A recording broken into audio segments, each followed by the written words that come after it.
तो दोस्तों, आज मैं आप लोगों के लिए एक बहुत ही डरावनी कहानी लेकर आया हूं। एक ट्रक ड्राइवर की लंबी यात्रा, असम से गुजरात तक। लेकिन रास्ते में जो सुनसान ढाबा मिला, वहां से उसकी जिंदगी कभी पहले जैसी नहीं रही। रात के सन्नाटे में जलता चूल्हा, खाली कुर्सियां और लाल साड़ी वाली वो औरत जो हर आने वाले से बस एक सवाल पूछती थी, मेरे पति को देखा है क्या? तो दोस्तों, कहानी शुरू करने से पहले मुझे आपसे एक छोटी सी रिक्वेस्ट है कि अगर आप लोग मेरे चैनल पर नए हैं तो मेरे चैनल को सब्सक्राइब करें और मेरी वीडियो को लाइक करें। तो चलिए दोस्तों, बिना समय बर्बाद किए कहानी शुरू करते हैं। मेरा नाम राजेश ठाकुर है। पेशे से ट्रक ड्राइवर हूं और पिछले 12 सालों से देश के कोने कोने की सड़कों पर सफर कर रहा हूं। गुवाहाटी से इस बार गुजरात के कच्छ तक माल लेकर निकला था। पान मसाला जो असम के कारखाने से सीधा पश्चिम भारत भेजा जाना था। अक्टूबर का महीना था। हवा में हल्की ठंडक थी और आसमान में बादल घिरे थे, जैसे बरसने की तैयारी में हों। रात के करीब 10:30 बज रहे थे। सड़क पर दूर दूर तक सन्नाटा पसरा था। कभी कभी कोई ट्रक या बस गुजर जाती और फिर सब कुछ वापस खामोश हो जाता। पेट में भूख ने करवट ली तो मैंने सोचा थोड़ी देर कहीं चाय पी लूं। तभी सासाराम, बिहार के पास एक पुराना सा ढाबा दिखा, लकड़ी की झोपड़ी जैसा, जिसके बाहर टिमटिमाता बल्ब मुश्किल से जल रहा था। ढाबे के बाहर बस एक बूढ़ा आदमी बैठा था, जिसकी उम्र 70 के आसपास होगी। वो झुके कंधों के साथ चूल्हे की आंच में हाथ सेंक रहा था। मैंने ट्रक एक तरफ खड़ा किया और उसके पास जाकर बोला, बाबा, चाय मिलेगी? उसने सिर उठाया। उसकी आंखें धुंधली थीं, पर उनमें कुछ अजीब सा डर झलक रहा था। बोला, मिलेगी बेटा, पर जल्दी पी लेना, रात ज्यादा मत रुकना। मैं हल्के से मुस्कुराया। ऐसा क्यों बाबा, भूत वूत का डर है क्या? बूढ़ा चुप रहा, बस धीमे से बोला, यहां रात में बहुत कुछ दिखता है जो असल में होता नहीं। जो देख लेता है वो सुबह नहीं देख पाता। मुझे लगा ये बूढ़ा शायद गांव के अंधविश्वासों में डूबा होगा। मैं स्टूल पर बैठ गया। उसने मिट्टी के प्याले में गर्म चाय डाली और मैं धीरे धीरे घूंट भरने लगा। चाय के साथ ही ठंडी हवा मेरे कानों से गुजर रही थी। सब कुछ सामान्य लग रहा था, पर दिल के किसी कोने में हल्की बेचैनी सी थी। ढाबे के पीछे से अचानक किसी के पायल की झंकार सुनाई दी। मैंने पलट कर देखा। पीछे लकड़ी की बेंच पर एक औरत बैठी थी, लाल साड़ी में। उसका सिर पूरी तरह पल्लू से ढका हुआ था। वो एकदम स्थिर बैठी थी, जैसे किसी का इंतजार कर रही हो। मुझे लगा शायद कोई गांव की औरत होगी जो रास्ते की सवारी का इंतजार कर रही है। मैंने दोबारा चाय की चुस्की ली, लेकिन तभी जब मैंने फिर से उधर देखा, वो जगह खाली थी। कुर्सी वहीं थी, बेंच भी, पर औरत गायब। मेरी रगों में सिहरन दौड़ गई। मैंने बूढ़े से पूछा, अभी यहां एक औरत बैठी थी लाल साड़ी में, कहां गई? बूढ़े का चेहरा एकदम सफेद पड़ गया। उसने कांपते होंठों से कहा, तूने देख लिया उसे? मैं घबरा गया। किसे? वो धीरे धीरे बोला, हर साल दशहरा के बाद वो यहां दिखती है। जो भी उसे देख लेता है वो इस सड़क से जिंदा नहीं निकलता। मेरे हाथ से प्याला गिर गया। दिल की धड़कन तेज हो गई। मैंने मजाक में हंसने की कोशिश की, बाबा, तुम लोग डराते बहुत हो, ये सब मन के वहम हैं। बूढ़े ने कुछ नहीं कहा, बस इतना बोला, बेटा, अगर जान प्यारी है तो निकल जा, अभी इसी वक्त। मेरे शरीर में पसीना आने लगा। मैंने ट्रक की ओर कदम बढ़ाया, इंजन स्टार्ट किया और सड़क पर निकल पड़ा। रात और गहरी हो चुकी थी।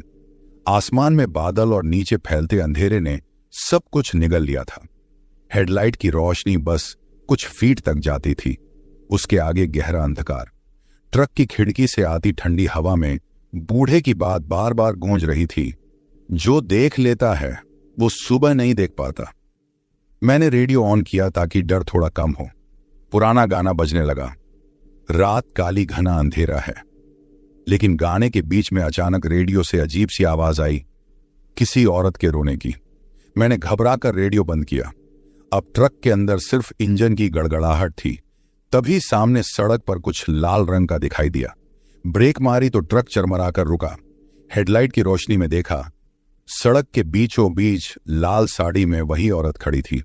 चेहरा अभी भी पल्लू से ढका हुआ, हाथ नीचे झुके हुए। मैं हिल भी नहीं पाया। ट्रक की हेडलाइट उसके चेहरे पर पड़ रही थी, पर छाया का ऐसा भ्रम था जैसे चेहरा वहां हो ही नहीं। मैंने हॉर्न बजाया, एक बार फिर 2 बार, लेकिन वो टस से मस नहीं हुई। तभी वो धीरे धीरे चलने लगी, सीधे मेरी तरफ। हर कदम के साथ हवा ठंडी होती जा रही थी। मैंने गियर बदला और ट्रक को साइड से निकालने की कोशिश की, पर ट्रक जैसे किसी ने जकड़ लिया हो। टायर घूम ही नहीं रहे थे। इंजन खुद ब खुद बंद हो गया। अब बस सन्नाटा था।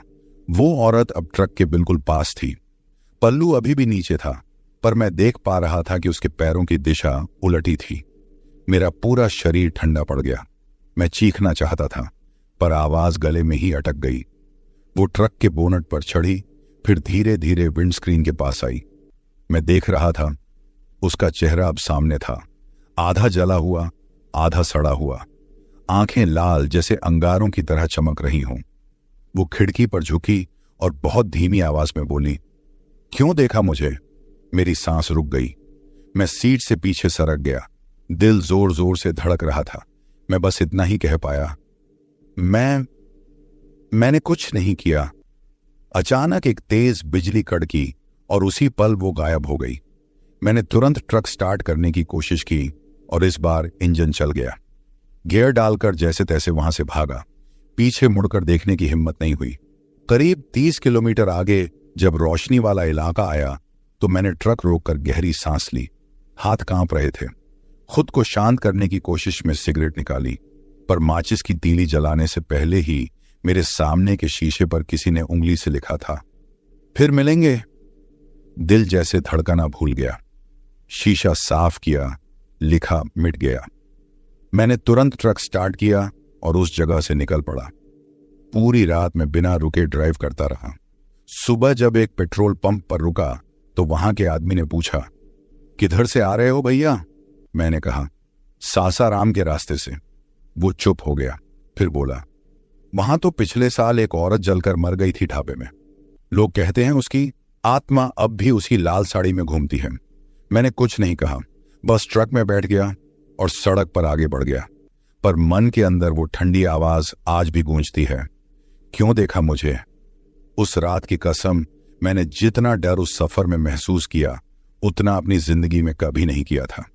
सासाराम से निकलते वक्त सोचा था कि अब बस सुबह तक ड्राइव कर लूंगा और किसी ढाबे पर रुक जाऊंगा, पर किस्मत कुछ और सोच चुकी थी।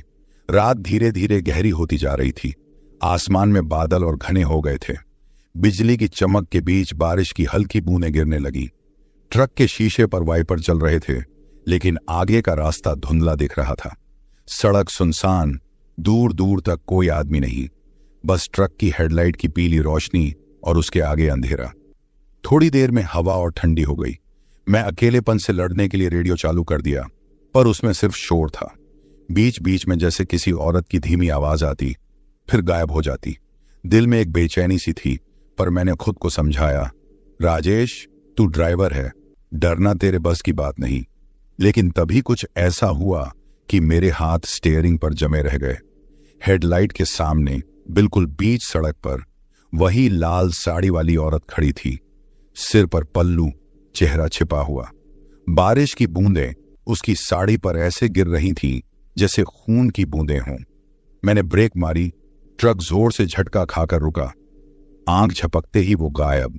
सामने सड़क खाली थी, बस बारिश की आवाज और मेरे ट्रक का इंजन। दिल की धड़कन तेज हो गई। मैंने जल्दी से गियर डाला और आगे बढ़ा, लेकिन कुछ ही दूरी पर फिर से वही पुराना बोर्ड दिखा, शिव अन्नपूर्णा ढाबा। मैंने हैरान होकर ब्रेक मारी। यह कैसे हो सकता है?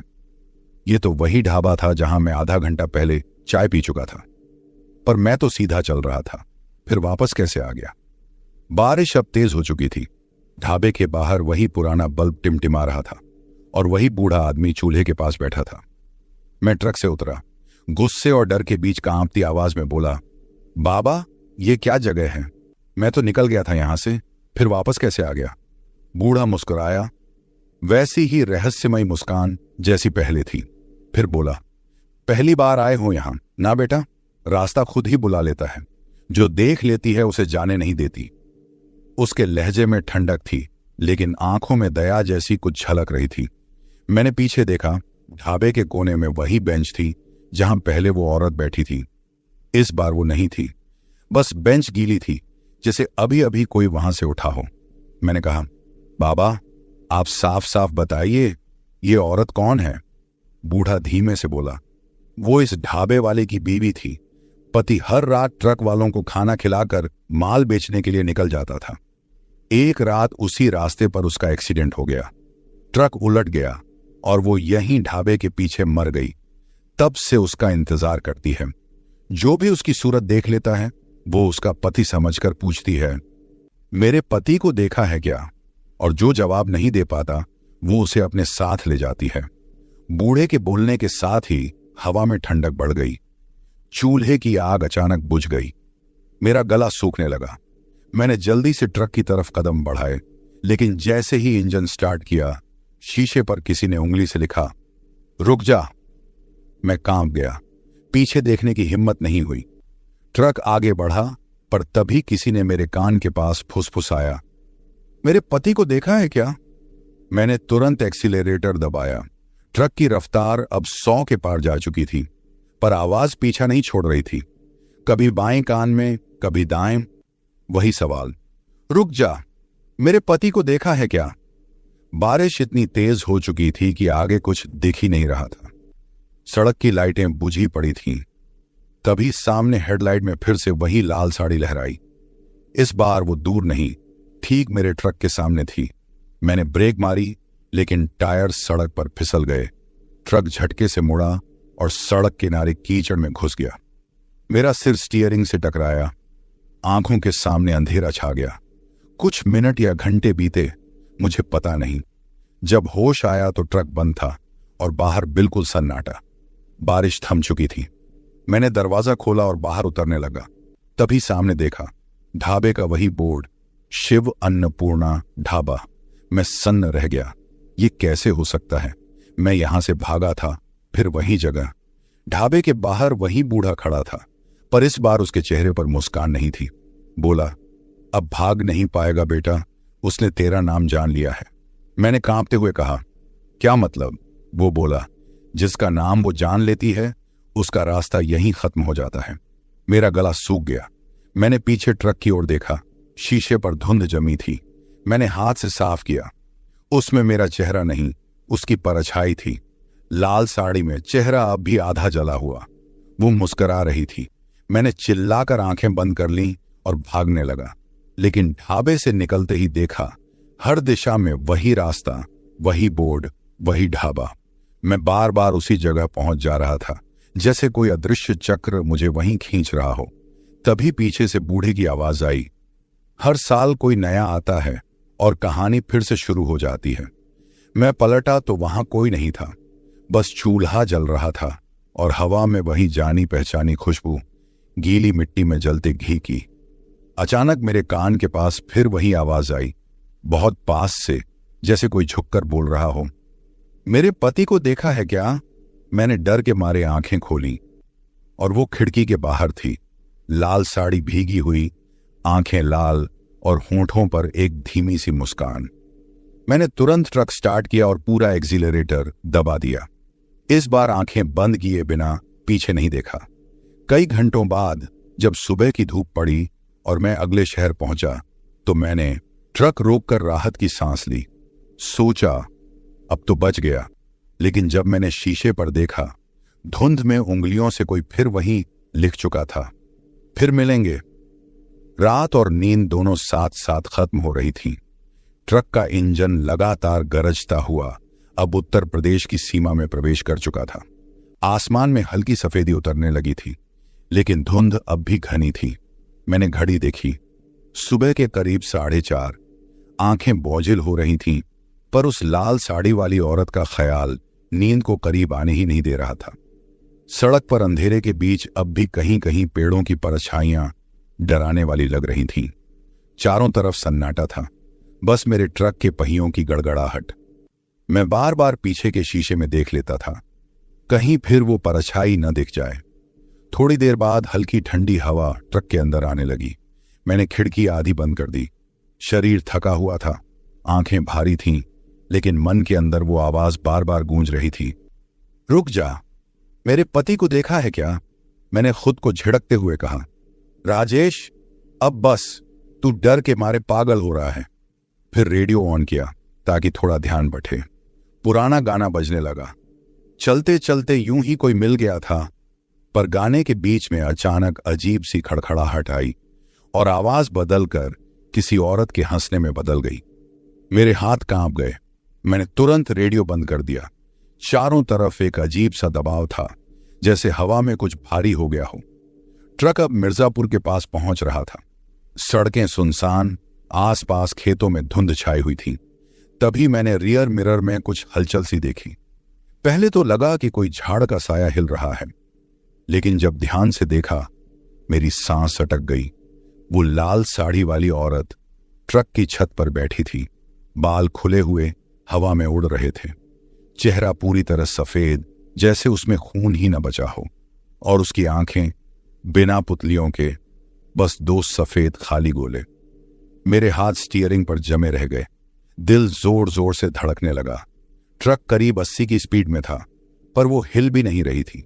उसकी साड़ी हवा में लहरा रही थी, पर शरीर स्थिर, जैसे किसी ने कील ठोक दी हो। मैंने हिम्मत करके शीशे में दोबारा देखा। वो अब भी वहीं थी, मुझे घूर रही थी। गले में जैसे कांटे अटक गए हों। आवाज नहीं निकल रही थी। मैंने पानी की बोतल उठाई, लेकिन हाथ कांपते हुए उसे गिरा दिया। फिर वो अचानक झुकी और रियर मिरर के सामने उसका चेहरा आ गया, इतने पास से कि उसकी सांस की ठंडक मुझे महसूस हुई। धीरे से बोली, मेरा ढाबा क्यों छोड़ा?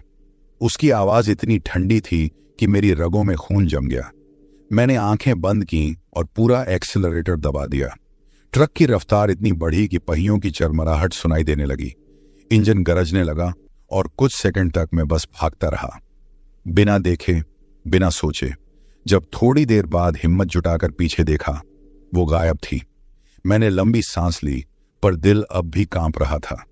खुद को समझाया कि शायद डर की वजह से भ्रम हो रहा है, लेकिन तभी ट्रक के शीशे पर कुछ लाल रंग का चिपका हुआ दिखा। वाइपर चलाए तो देखा, लाल साड़ी का फटा हुआ टुकड़ा उसमें फंसा था। मेरा शरीर एकदम सुन्न हो गया। हवा ठंडी नहीं, बर्फ जैसी लगने लगी। मैंने तुरंत ट्रक रोका और बाहर निकला। सड़क पर बस हल्की रोशनी थी। इधर उधर देखा, कोई नहीं। आसमान हल्का नीला हो चुका था। सुबह की पहली किरणें निकल रही थीं। मैंने साड़ी का टुकड़ा खींचने की कोशिश की, पर जैसे वो फंसा नहीं, चिपका हुआ था। उसे निकालते ही मेरी उंगलियों में जलन होने लगी, जैसे किसी गर्म चीज को छू लिया हो। साड़ी का कपड़ा धीरे धीरे काला पड़ने लगा और राख बनकर उड़ गया। मेरी आंखों के सामने कुछ पल के लिए सब घूम गया। मैंने वापस ट्रक में बैठकर इंजन चालू किया, लेकिन अब सड़क पर कुछ अजीब सा हो रहा था। हर बार जब हेडलाइट आगे की ओर पड़ती, कुछ परछाइयां दिखती, पहले पेड़ की, फिर किसी इंसान की, फिर गायब। कुछ देर बाद एक पेट्रोल पंप दिखा। सोचा थोड़ा रुक जाऊं, पानी पी लूं और होश संभाल लूं। पंप के बूढ़े मालिक ने पूछा, भैया, लग रहा है रात भारी रही? मैंने थकी आवाज में कहा, हाँ, कुछ अजीब देखा मैंने। सड़क पर कोई औरत थी। वो चुप हो गया, फिर बोला, लाल साड़ी में थी क्या? मैंने डरते हुए सिर हिलाया। वो धीरे से बोला, भैया, कई साल पहले इसी सरहद पर एक ढाबा था, शिव अन्नपूर्णा ढाबा। वहां की मालकिन लाल साड़ी में रहती थी। उसका पति एक रात ट्रक लेकर गया था, कभी लौटा नहीं। तब से उसकी आत्मा उसी रास्ते पर घूमती है। कहते हैं जो भी उसकी सूरत देख ले, वो कुछ दिन बाद उसी सड़क पर गायब हो जाता है। मैंने उसे बीच में टोक दिया, पर मैं तो बच गया हूं। वो धीमी हंसी हंसकर बोला, अभी सरहद पूरी नहीं पार की भैया, अभी तो आधा रास्ता बाकी है। उसकी बात सुनकर सीने में ठंडक उतर गई। मैं जल्दी से ट्रक में बैठा और वहां से निकल पड़ा। अब सुबह पूरी तरह हो चुकी थी, पर सूरज की रोशनी में भी दिल में वो डर ज्यों का त्यों था। रास्ते में कई ट्रक आगे पीछे दिखे, फिर भी मुझे ऐसा लग रहा था जैसे कोई मेरे ट्रक के ऊपर फिर से बैठा हो। कभी कभी पीछे से हल्की खटखट की आवाज आती, जैसे कोई छत पर चल रहा हो।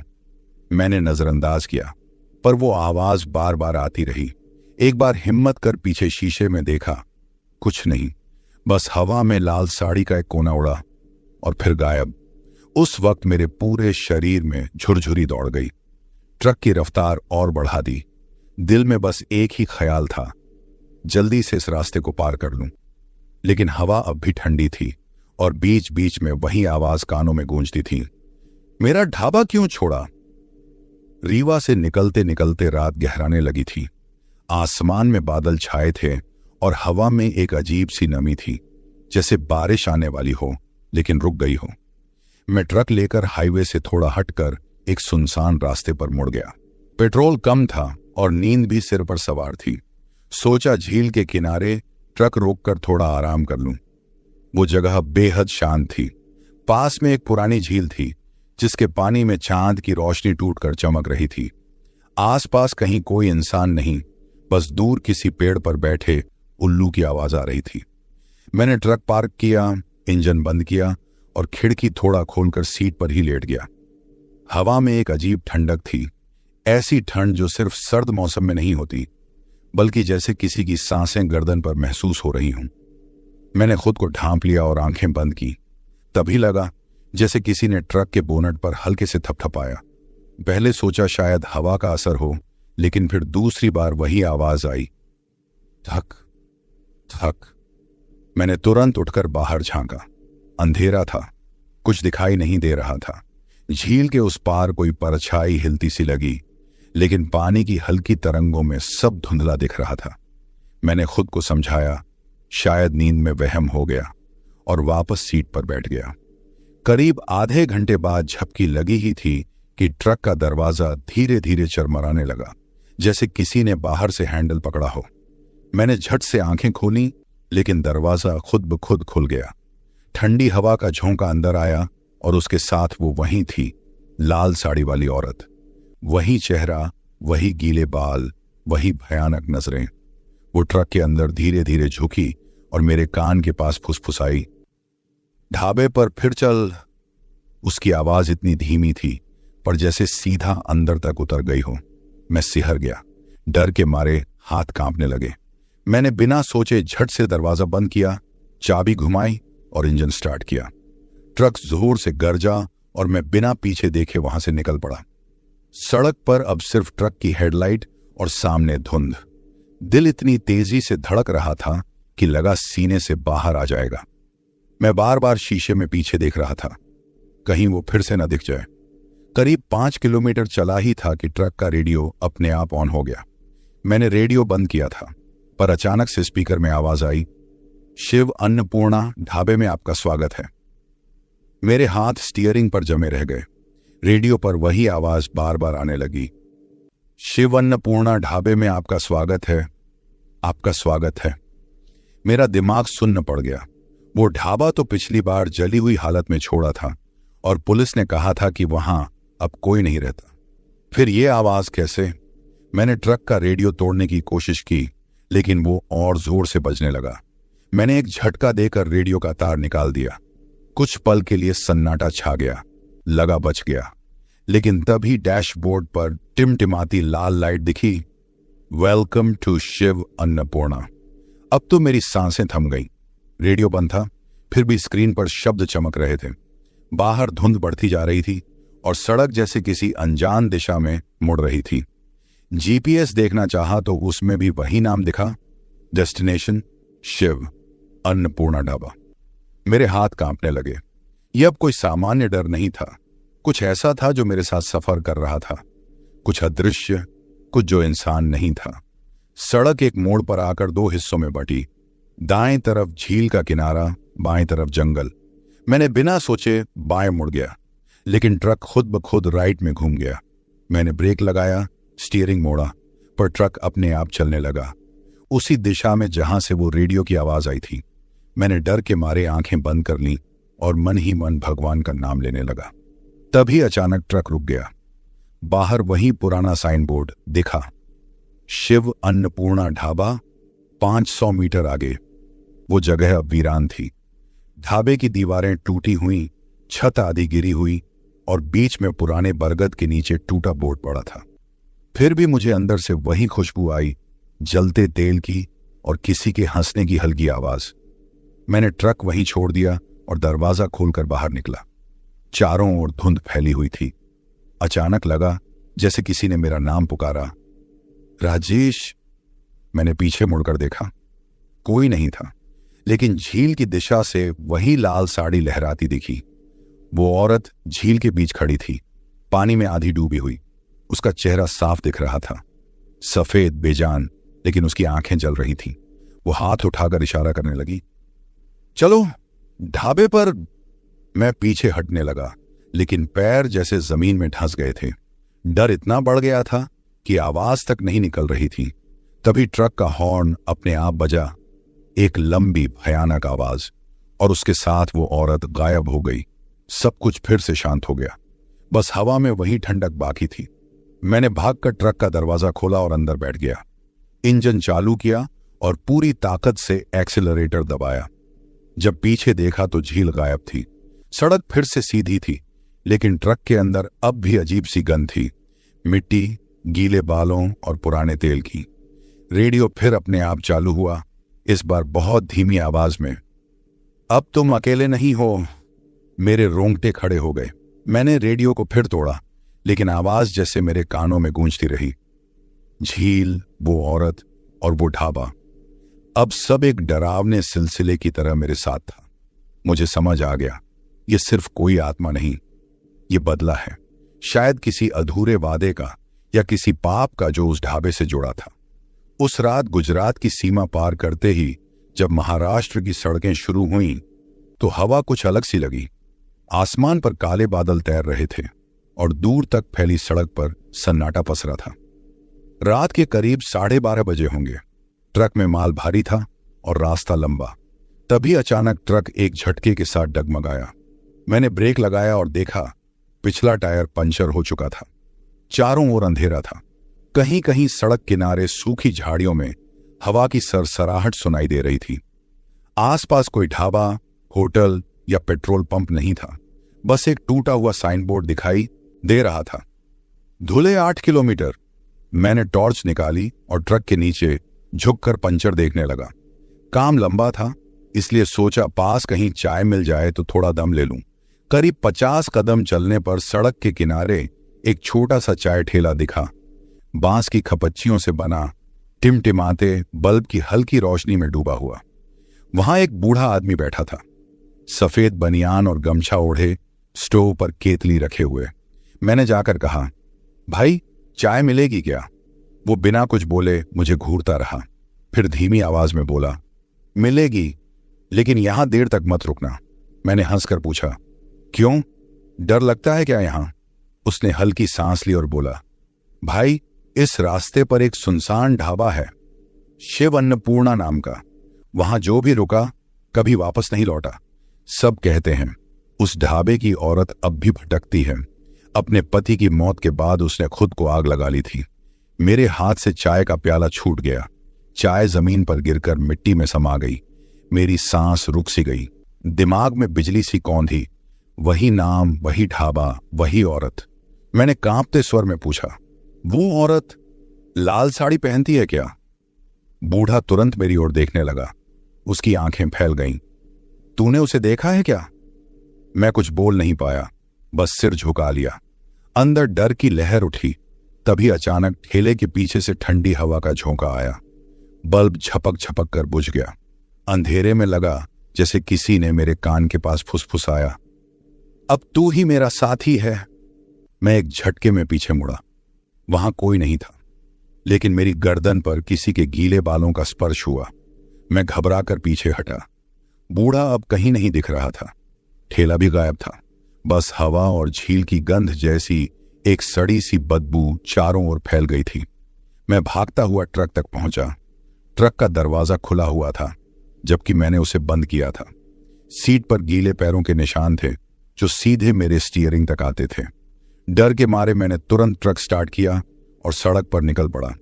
लेकिन जैसे ही आगे बढ़ा, शीशे में पीछे देखने पर मेरा खून जम गया।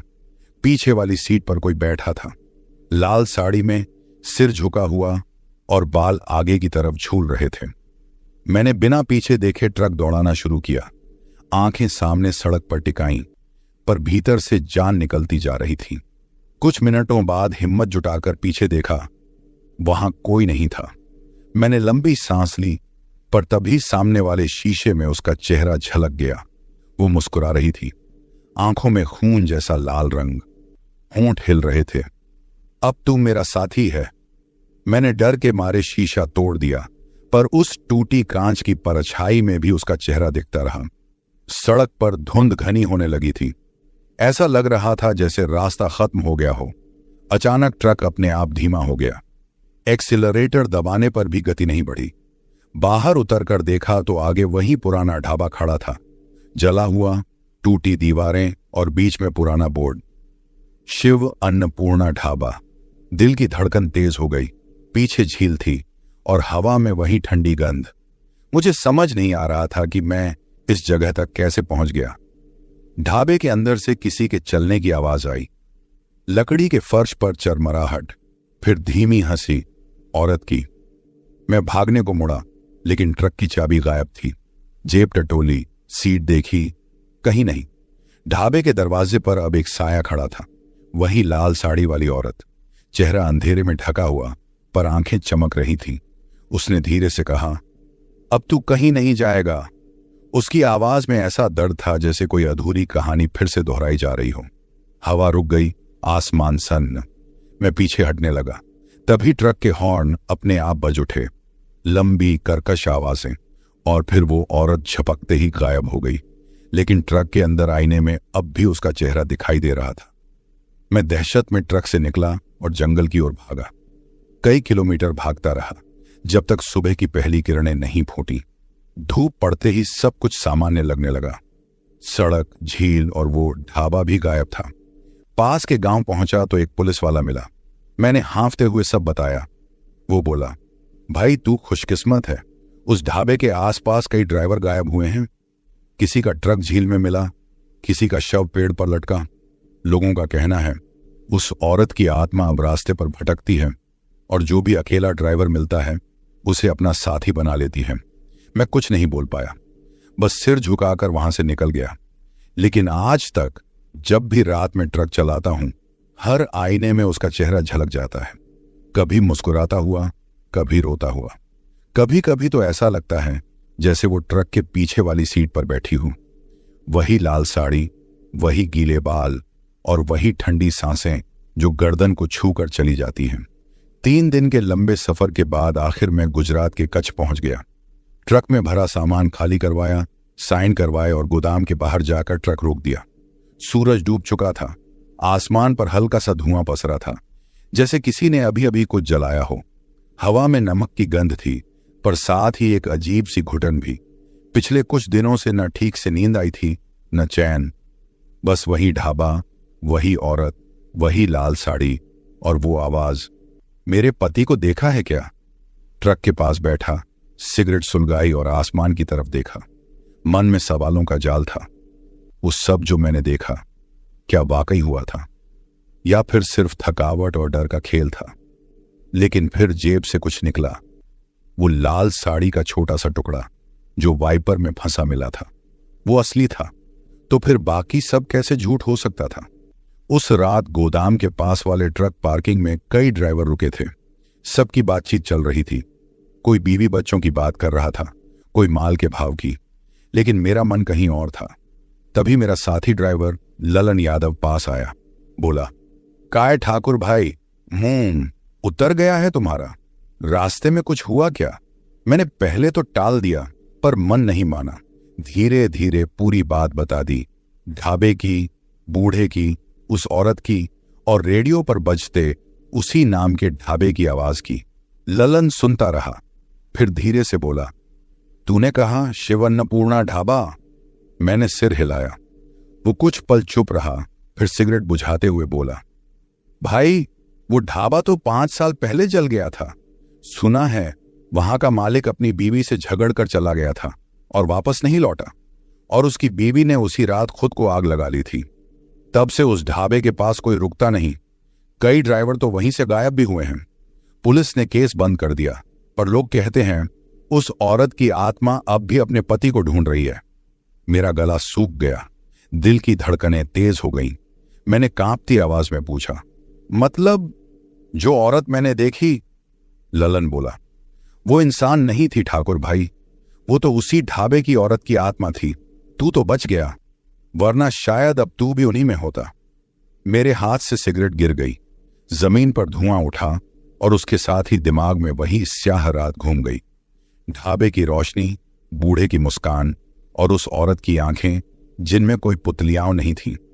उस रात मैं ट्रक में सोने की कोशिश करता रहा, पर जैसे ही आंखें बंद करता वही ढाबा सामने आ जाता। धुंध में लिपटा, टूटी दीवारें और बीच में वो औरत जो बस एक ही सवाल पूछती, मेरे पति को देखा है क्या? नींद टूटी तो देखा, ट्रक का दरवाजा खुला था। हवा में फिर वही ठंडी गंध फैली हुई थी, जलते केरोसिन जैसी। मैंने ट्रक से उतरकर चारों ओर देखा, पर कोई नहीं था। लेकिन जब केबिन में वापस लौटा तो सीट पर कुछ पड़ा था, राख से सना एक पुराना बिछौना और उस पर वही साड़ी का टुकड़ा। उस पल मुझे महसूस हुआ कि वो अब भी मेरे साथ है। कहीं ना कहीं इस सफर में उसने मुझे अपना हिस्सा बना लिया है। सुबह ट्रक लेकर मैं कच्छ के बाहर निकल रहा था। सड़क सूनी थी, सूरज धूल के बीच छिपा था, लेकिन आईने में अचानक कुछ हिला, एक लाल झलक। मैंने ध्यान से देखा, पीछे वाली सीट पर कोई बैठा था। वही साड़ी, वही बाल, वही ठंडी सांसें। मैंने एक झटके में आईना तोड़ दिया, ट्रक की रफ्तार बढ़ा दी। रास्ते पर लोग दिखने लगे, गांव आने लगे, लेकिन मेरा दिल अब भी कहीं फंसा था, उस सुनसान ढाबे में। कच्छ पहुंचकर माल देने के बाद मैंने ठान लिया, अब उस रूट पर नहीं जाऊंगा। लेकिन काम तो वही था और रास्ते वही। कुछ दिन बाद फिर वही लोडिंग मिली, गुवाहाटी जाना था। सब ने कहा सीधा वही पुराना रूट पकड़ लेना। मन में डर था, पर काम के आगे डर कहाँ चलता है। 3 दिन बाद मैं फिर उसी सड़क पर था। सासाराम पार करते हुए अचानक ट्रक के रेडियो ने अपने आप आवाज दी, शिव अन्नपूर्णा ढाबे में आपका स्वागत है। मेरा गला सूख गया। सामने सड़क खाली थी, लेकिन हवा में वही सड़ी गंध थी। मैंने शीशे में देखने की हिम्मत नहीं की, बस सीधा आगे बढ़ता गया। तभी पीछे से धीमी आवाज आई, रुक जा, मेरे पति को देखा है क्या? मैंने आंखें कसकर बंद कर ली, ट्रक की रफ्तार और बढ़ा दी, पर दिल के अंदर वो आवाज गूंजती रही, जैसे कोई बहुत करीब से बोल रहा हूं। कच्छ पहुंचते पहुंचते मैं समझ चुका था, कुछ चीजें पीछे छोड़ना मुमकिन नहीं। वो ढाबा, वो औरत, वो सवाल अब मेरे सफर का हिस्सा बन गए थे। आज भी जब असम से गुजरात तक की सड़क पर निकलता हूं, आईने में कभी कभी एक झलक दिख जाती है, लाल साड़ी का सिरा हवा में उड़ता हुआ, बस एक पल के लिए। और उस पल मैं अपनी आंखें बंद कर लेता हूं, क्योंकि अब जान चुका हूं कुछ कहानियां खत्म नहीं होती, बस सड़क के मोड़ पर फिर से शुरू हो जाती हैं। कभी कभी लगता है जब मेरी आखिरी यात्रा होगी, शायद वो खुद आकर साथ बैठेगी, और इस बार शायद मैं भी कह ना पाऊं, मैंने तेरे पति को नहीं देखा, क्योंकि तब तक शायद मैं खुद भी उसी ढाबे का हिस्सा बन चुका होऊंगा, जहां रातें जल चुकी हैं और आत्माएं अब भी सवारी का इंतजार करती हैं।